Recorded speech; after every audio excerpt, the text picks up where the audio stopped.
You made it. You survived your tour. 12 months of hell. 12 months of firefights and ambushes and watching your friends die. 12 months of fear and exhaustion and wondering if today was the day a bullet had your name on it. But you made it. You're going home. You're one of the lucky ones. That's what you tell yourself as you board the plane that's taking you back to the United States. You're lucky. You survived. Everything's going to be okay now. Except it's not. Nothing is okay. And you're about to learn that surviving the war was just the first battle. The real fight is about to begin. The flight home is strange. You're surrounded by other soldiers who survived their tours. Everyone should be celebrating. Everyone should be excited. But the plane is quiet.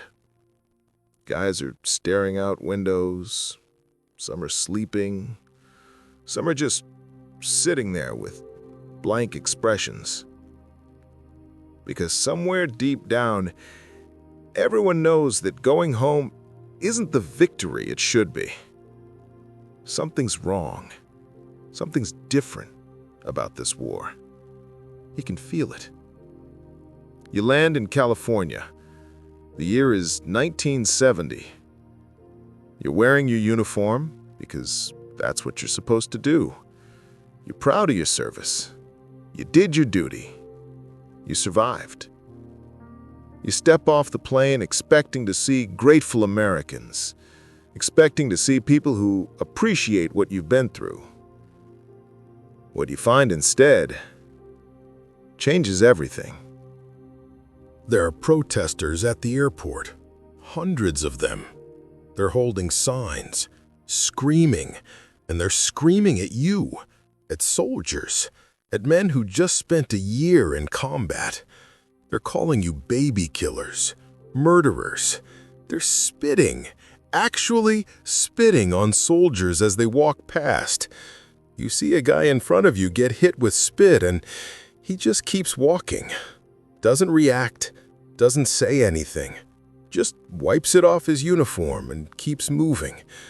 You're in shock. You can't process what's happening. You just spent a year fighting for your country. You watched your friends die. You killed people. You did things that will haunt you for the rest of your life. And these people are spitting on you. They're calling you names. They're treating you like you're the enemy.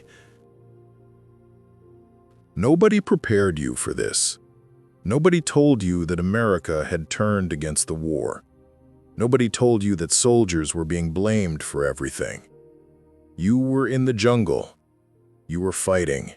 You were trying to survive. You had no idea what was happening back home.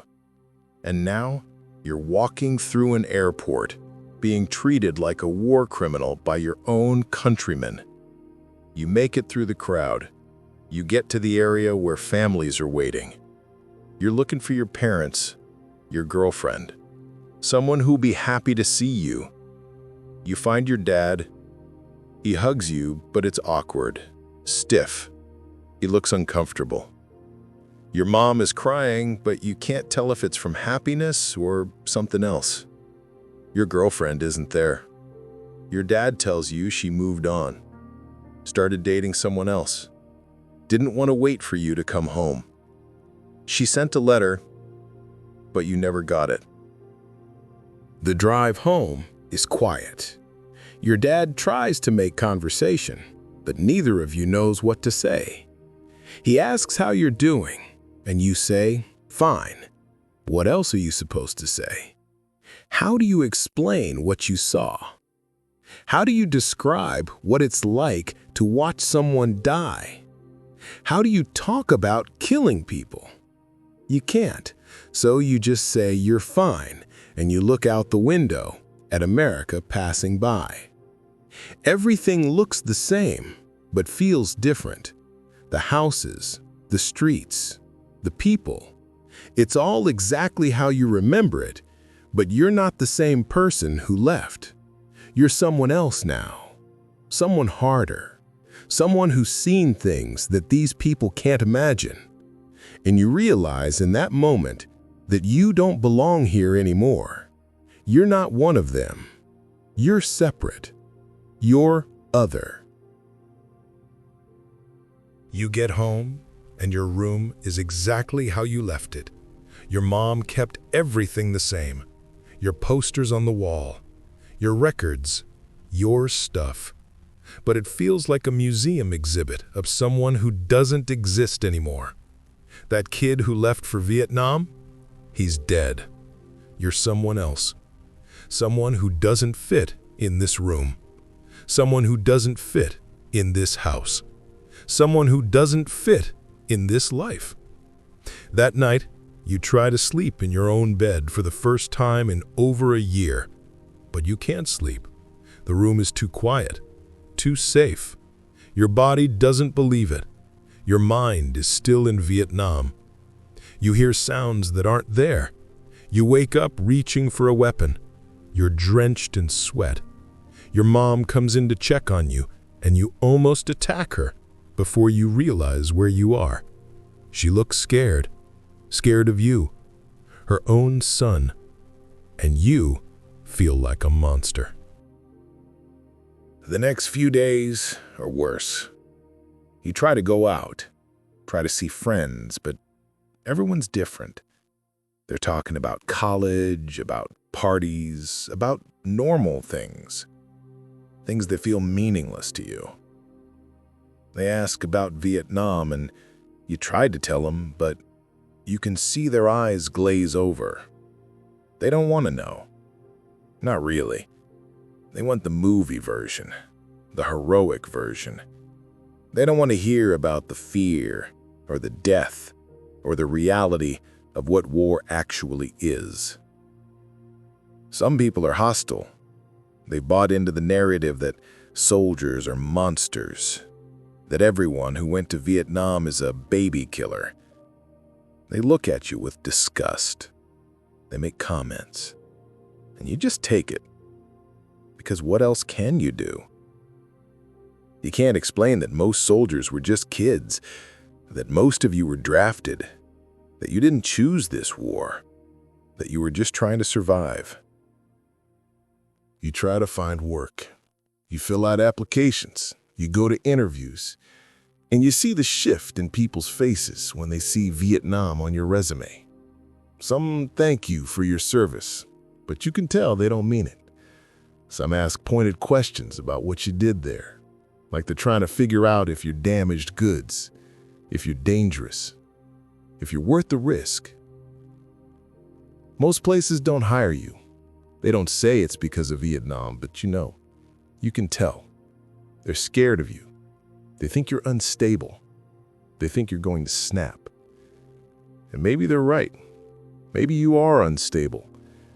You have nightmares every night. Loud noises make you jump. You can't be in crowds. You can't handle fireworks. You're always scanning for exits and threats. You're always ready for combat, even though the combat is over. The VA is supposed to help. That's what they told you. Veterans Affairs. They're supposed to take care of veterans. So you go to the VA hospital to get help with your nightmares, with your anxiety, with the fact that you can't function in normal society anymore.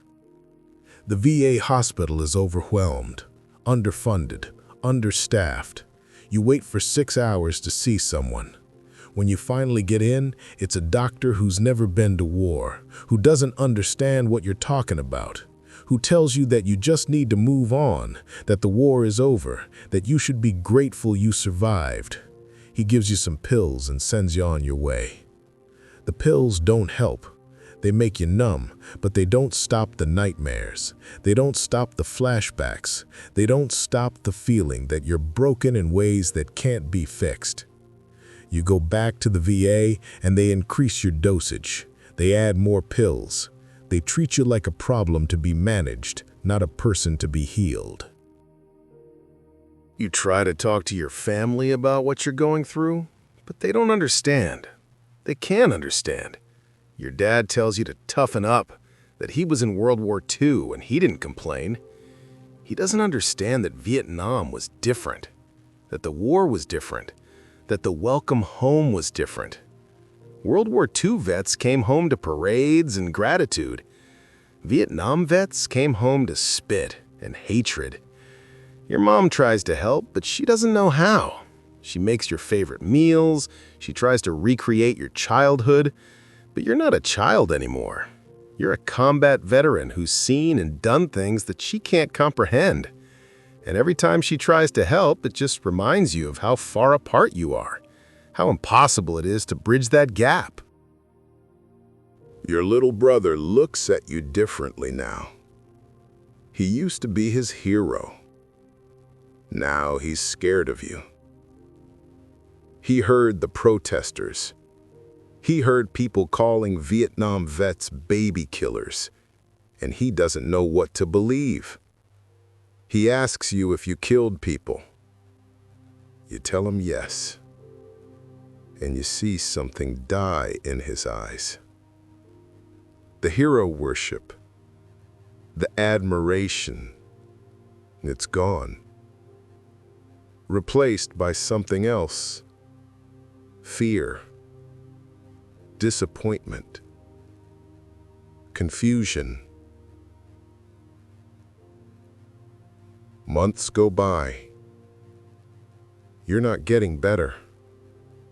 You're getting worse. The nightmares are more frequent. The flashbacks are more intense. You can't hold down a job. You've been fired 3 times for different reasons. Once for getting into a fight with a coworker who made a joke about Vietnam. Once for having a panic attack at work. Once for just not showing up because you couldn't get out of bed. You're running out of money. Your savings from the military are almost gone. You apply for disability benefits through the VA. They deny you. They say your symptoms don't qualify. They say you need more documentation, more proof, like living through the war isn't proof enough, like the nightmares and the anxiety and the inability to function aren't evidence that something's wrong. You appeal the decision. You wait months for a hearing. When you finally get it, you sit in front of bureaucrats who've never served, who've never been to war, who look at you like you're trying to scam the system. They ask you questions designed to trip you up. They're skeptical of everything you say, and in the end, they deny you again. They say you're not disabled enough, that you should be able to work, that you should be fine. But you're not fine. You're falling apart. You've started drinking because it's the only thing that quiets the noise in your head. It's the only thing that lets you sleep without dreaming about the jungle, without seeing the faces of the people you killed, without hearing the screams of the wounded. Alcohol becomes your medicine because the VA won't give you anything that actually helps. Your family is worried now. They're talking about you like you're not there, saying things like, he's different and he's not himself and maybe he needs professional help. But you tried professional help. The VA didn't help. Civilian therapists don't understand. They've read about trauma in textbooks, but they don't ever experience it. They use words like PTSD, but they don't know what it actually feels like. They don't know what it's like to live with images burned into your brain that you can't unsee. You start isolating yourself. It's easier than trying to pretend you're normal. It's easier than seeing the disappointment in people's eyes when you can't be the person they want you to be. You stay in your room, you drink, you sleep during the day and stay awake at night, because at least at night the world makes sense. At least in darkness, you're back in an environment that feels familiar. Your dad finally loses patience. He tells you that you need to get your act together, that you're embarrassing the family, that people are talking. He doesn't understand that you're drowning, that you're fighting a battle every single day just to stay alive, That coming home from Vietnam didn't end the war for you, it just changed the battlefield. You try to reach out to other veterans, guys you served with, but most of them are going through the same thing. Some are worse off than you. Some are homeless, some are in jail, some are dead. Suicide, overdose, drunk driving.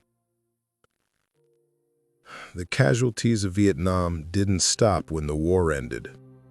They just kept mounting in different ways.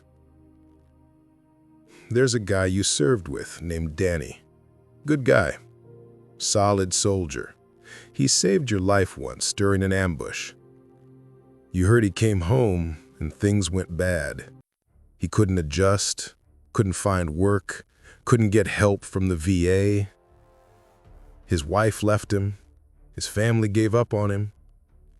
And one night, he put a gun in his mouth and pulled the trigger.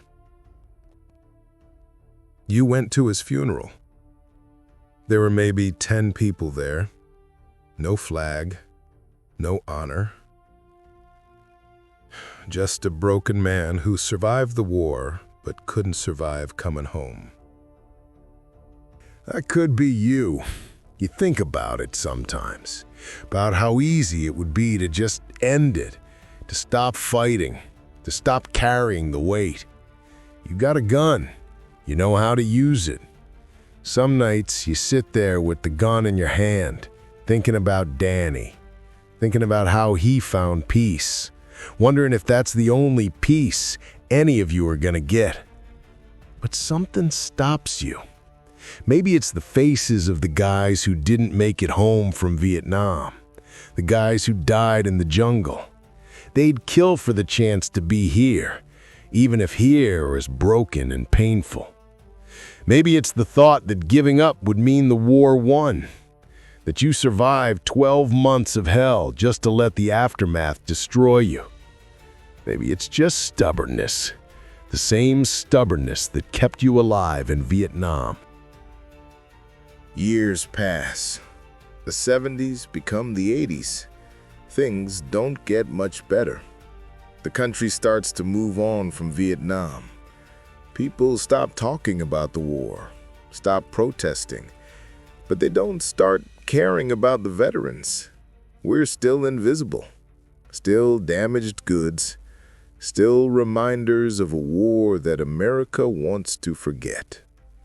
You find odd jobs, manual labor, night shifts, jobs where you don't have to interact with people much, where you can just work and go home and drink and sleep and repeat. It's not a life. It's just existence. But it's all you can manage.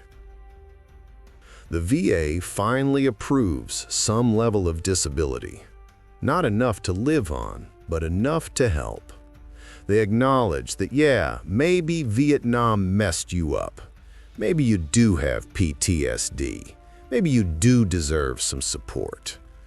But it's too little, too late. The damage is done. The years of struggling alone. The years of being told you're fine when you're not fine. The years of being treated like a problem instead of a person. That damage doesn't go away just because someone finally acknowledges it. You find other veterans, guys like you. You start going to a VFW hall. It's the only place where people understand, where you don't have to explain yourself, where the nightmares and the drinking and the anger make sense because everyone there has it too. You form bonds with these guys that are deeper than anything you have with your civilian friends or family, because these guys were there. They get it. They lived it. But even that doesn't fully heal you. Nothing fully heals you. You learn to cope. You learn to function. You learn to build a life around the broken parts. But the broken parts never go away. The nightmares never fully stop. The hypervigilance never fully turns off. The feeling of being separate from normal society never fully fades. You watch the country get into other wars, Desert Storm, Iraq, Afghanistan, and you see new veterans coming home to better treatment, better support. People learn from Vietnam. They realize that you can oppose the war without hating the warrior. They realize that veterans need help, not judgment. And you're glad for these younger veterans. You're glad they're not going through what you went through. But there's also bitterness. Because where was that understanding for you? Where was that support when you needed it? You came home to spit and hatred. You came home to a VA system that didn't care. You came home to a country that wanted to forget you existed. And you had to survive that alone. You had to build a life out of nothing, with no help and no support and no understanding. Some people apologize now, years later, decades later. They say they're sorry for how Vietnam vets were treated. They say they didn't understand. They say they were wrong.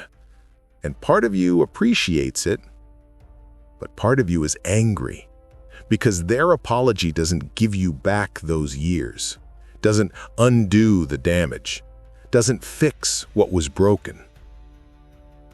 You're older now. Your hair is gray. Your body hurts from age and from the war. You've lived longer than you ever thought you would. Longer than Danny and a lot of other guys you knew. But you've lived with ghosts, with memories, with pain that never goes away. You survived Vietnam. You survived coming home. But survival isn't the same as living. And you've spent most of your life just trying to survive. The hardest part is that nobody sees it. Nobody sees the battle you fight every day. They see you functioning, going through the motions, and they think you're fine. They think you moved on. They don't see the nightmares. They don't see the moments where you're back in the jungle. They don't see the effort it takes to just get through a normal day without falling apart. You survived Vietnam, but coming home was worse. Because in Vietnam, you knew who the enemy was. You knew what you were fighting. Coming home, the enemy was everywhere and nowhere. It was the protesters who spit on you. It was the VA that denied you care. It was the employers who wouldn't hire you. It was the family who didn't understand. It was the country that turned its back. It was yourself, broken and trying to figure out how to be human again. That's the truth that nobody talks about. That's the reality of coming home from Vietnam. You survived the bullets and the bombs. You survived the ambushes and the firefights. But you almost didn't survive the peace. And for too many veterans, they didn't. They made it through the war only to lose the battle at home.